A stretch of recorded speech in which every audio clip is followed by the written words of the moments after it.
Right, so we can see the route that we wound up taking. We couldn't get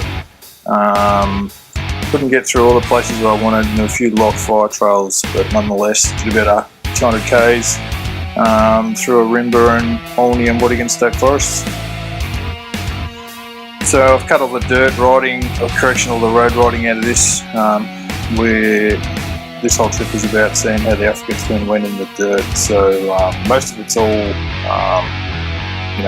15 or 20 times speed just to get through the trip, because I know, I'm sure you don't want to watch 4 hours of footage of me being an average rider on the trail. So this is the first patch of dirt we did. I deliberately chose this sort of piece of fire trail. It's actually, doesn't look it on the camera, but it's actually really rutted out and slippery and greasy. And you sort of have to pick your line to avoid the ruts, and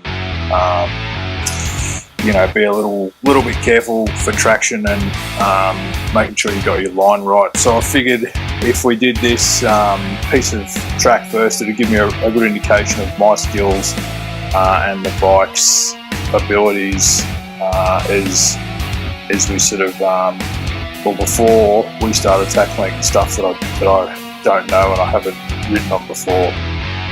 So yeah, as you can see, it's a pretty good. It goes well. It works out really well. The tyres are good. The Motoz Tractionator Adventure front and the GPS rear, really good combo. Mentioned before, I've got it installed.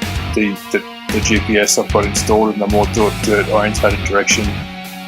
We've just had like 2 or 3 days of rain here, so I was really impressed with how the Tractionator's provided really good grip, particularly up this sort of slimy, greasy part of the hill. So this is in slow motion because for me it was the most significant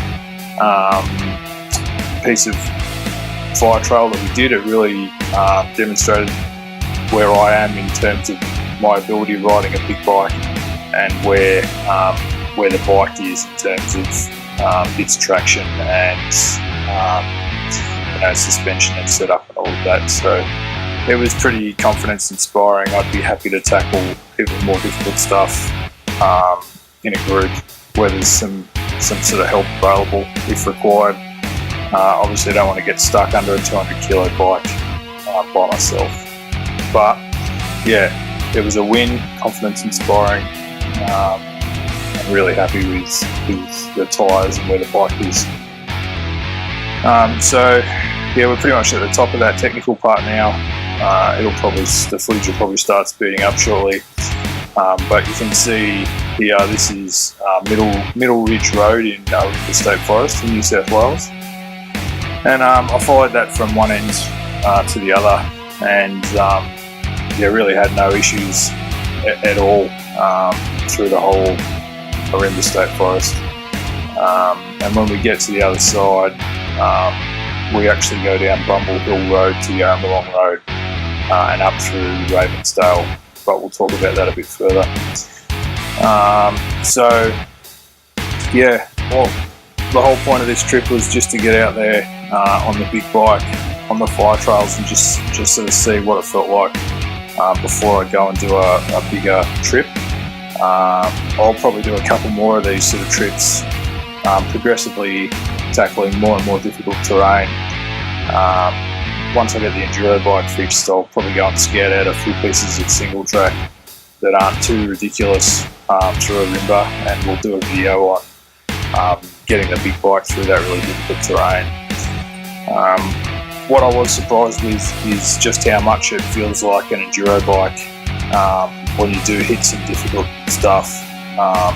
You stand up, grip the bike with your knees, steer with your feet on the pegs, weighting the inside and outside pegs. It really feels like my old KTM 500, which surprised me. As expected with a big displacement motor, 1000 cc's, that throttle response right off idle you know, it's a little bit jerky and it's got so much torque that you do need to be careful what you're doing and have really good throttle control and clutch modulation just to make sure you're not spinning the back end out. I left all the electronics on, you know, their most intrusive. So traction control level 3, ABS was on front and rear. So yeah, that was deliberate because of you know, the rain we've had here, the new tyres that I'm not familiar with, and of course the first time I took a 200 and something kilo bike off-road. But only once or twice did I find the traction control intrusive, and later on in the ride I do turn it down to level 2 and then level 1 as well, but you know, just because of terrain I didn't really notice a difference. If I was going to do this again, I would probably start on traction control level 1 or 2 right from the start. It'll still give you a bit of wheel spin, but it will allow a bit better forward progress when you do hit that slippery stuff, and allow that back tyre to spin a little bit. But you know, with a knobby, dirt orientated tyre, that also allows maintenance of momentum, which is super important when you're talking about those slippery hill climbs. Yeah, so I ran into a few issues following my intended route. There was a couple of fire trails that I wanted to use, which would have bypassed a lot more of the tar that I'll end up doing. But unfortunately, a lot of them are private. You know, they're access to private property. So, you know, the RFS, they've got permission and keys to access those tracks, so they're all marked on topographic maps, but they're not accessible by the general public. So hence why the route I intended on travelling was sort of pretty heavily modified. But nonetheless, you know, I did manage to find my way through, and this is actually the back end of the Watagans, and it comes out near the ranger station, which is a point where all the locals will meet to start a ride. So it was pretty funny popping out there and realising exactly where I was, having started, you know, 30 or 40 enduro bike rides, group rides from that point, right here actually. So that was good. Yeah, so we punched through there. We did a little bit on George Downs Drive, just trying to find another fire trail, which again wasn't, that was going to get me into Yango National Park. My thought process was that sticking to the formed gazetted roads, I'd be fine travelling through the national park, but you know, it's all locked up by the government and the greenies, so we can't access it to enjoy, which is going to be true of a lot of state forests and national parks in the future if things keep going the way they do. But nonetheless, stumbled upon Murray's Run Road, which is what we're on now, and it sort of alternates between tar and dirt. It's a really good dirt road, very well maintained, so it's you can get any bike you wanted down this road. But nonetheless, I think it's probably typical of you know, a lot of roads that you'd find yourself on the African Twin and any sort of adventure ride at certain points. So I was pretty happy going down this road. It is a super enjoyable road. It's good scenery, and there's some good twisties through here, both on tar and dirt as well. This it winds up leading back onto one of the roads that I sort of travelled out on, so it lends itself to being a pretty good loop as it is. So I was pretty happy with that.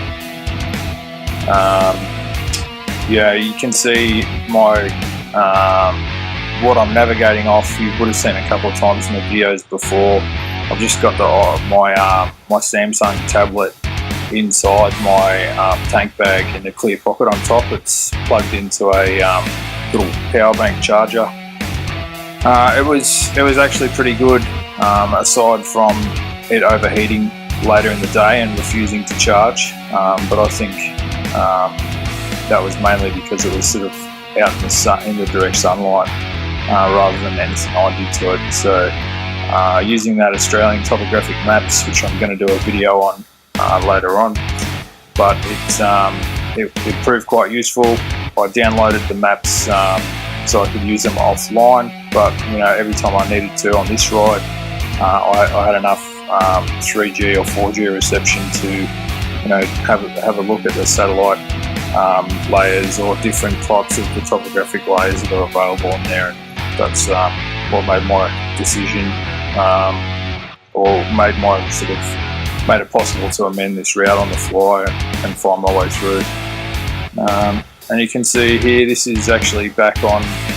I've now sort of done a full loop back on itself, and I'm heading back down through to Ravensdale, and then subsequently Yarramalong, where I wind up pulling in for a bit of a break. Had a bit of a look at my route and where I was, and then stopped there for lunch and a little bit of a refuel. So what can I say? Yeah, it was super confidence inspiring experience. Really happy with the way the bike performs.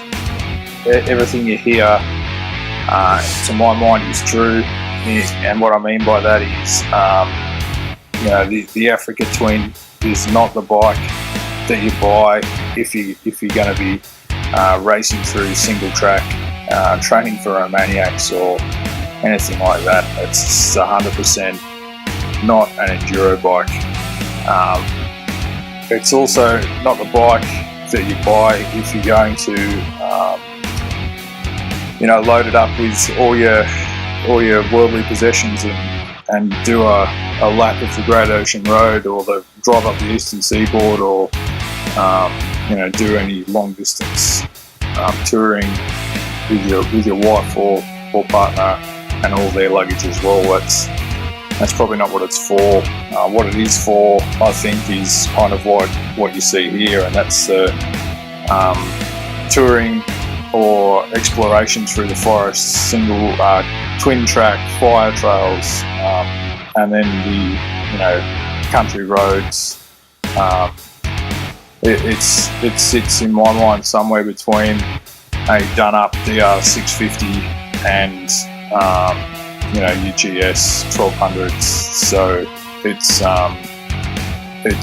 maybe not a Cape York bike, but I'm sure people do Cape York and those sorts of trips on this bike. It's maybe not a GS competitor, but that little niche somewhere in the middle actually fills the void of exactly what I want. 2 or 3 or 4 days with your camping gear, maybe your fishing gear, and being able to explore through all the state forests and fire trail and everything else that we need that we want to go and have a look at. So it's everything I hope to.